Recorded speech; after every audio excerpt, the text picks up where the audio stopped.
홍장원 전 국정원 1차장도 증인으로 출석했습니다.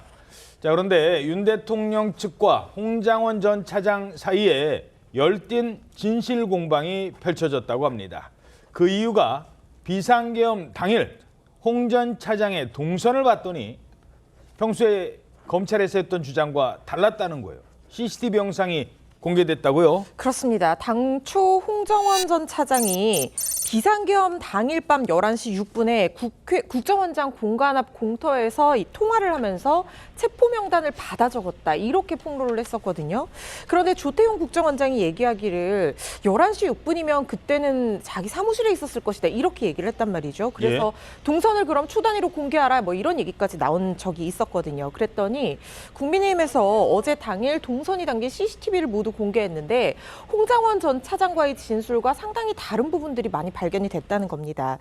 CCTV 영상입니다. 이게 비상계엄 선포 16분 뒤의 모습인데요. 국정원 본청을 나서는 홍장원 전 차장 모습입니다. 그리고 나서는 2분 정도 뒤에는 국정원장 공관으로 향하는 차량이 CCTV에 포착이 됐는데 바로 저 모습이거든요. 그러니까 공관으로 향하고 있었다는 거죠.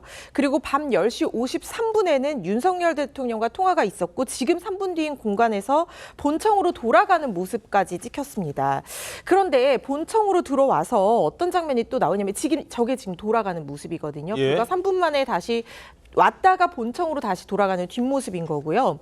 그리고 나서 CCTV가 어떻게 공개가 되냐면 여인영 전 반첩사령관과 두 번째 통화가 이루어진 10시 58분 모습이 공개가 되는데 바로 이 장면입니다. 그때 홍장원 전 차장이 본청 현관을 통과하는 장면이 기록이 된 겁니다.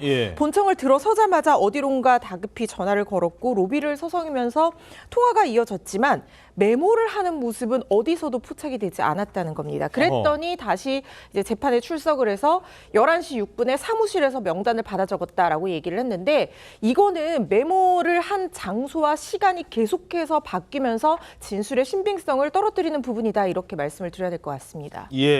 자, 메모를 했다라고 했는데 메모를 한 모습이 안 보이는 거예요. 그래서 바깥에서 했다 이런 주장을 했거든요. 근데 홍 전 차장 이 진술이 이렇게 달라진 이유, CCTV 내용과 본인의 진술이 다른 이유, 혼동이 있었다 이런 주장을 합니다. 하지만 윤 대통령은 이런 것들이 탄핵 공작의 증거라고 주장했습니다. 기억을 보정해 보니 체포자 명단을 불러주겠다고 했던 거는 그 공터에 있는 22시 58 상황이었던 것 같고 그 이후에 그 명단을 받아 적은 것은 23시 06분에 사무실이었던 것 같습니다. 저와 통화한 거를 가지고 대통령의 체포 지시라는 것과 연결을 해서 바로 이 내란과 탄핵의 이 공작을 했다는 게 문제입니다.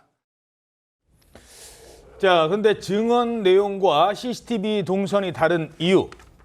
홍 전 차장 병원에서 준 약을 먹은 상태에서 검찰에 진술했기 때문이다.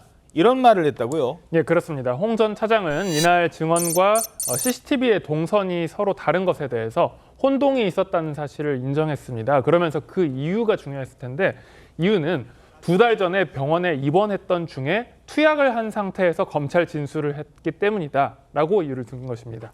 하지만 당일에 밤 10시 58분 여인영 전 방첩사령관과의 두 번째 통화는 여전히 공터에서 이루어진 게 맞다라는 입장을 고수했습니다. 그러니까 이 역시 CCTV 기록과는 배치되는 증언입니다.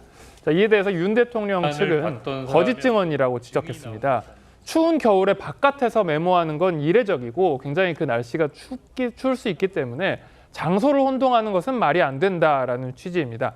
증인신문 말미에 직접 발언 기회를 얻은 윤 대통령은 계엄 당일 홍 전 차장에게 격려 전화를 했을 뿐 정치인 체포 지시는 하지 않았다라고 강조하면서 홍 전 차장이 야당의 인사청탁을 하다 해임되자 메모를 조작해 탄핵 공작을 했다라고 주장했습니다.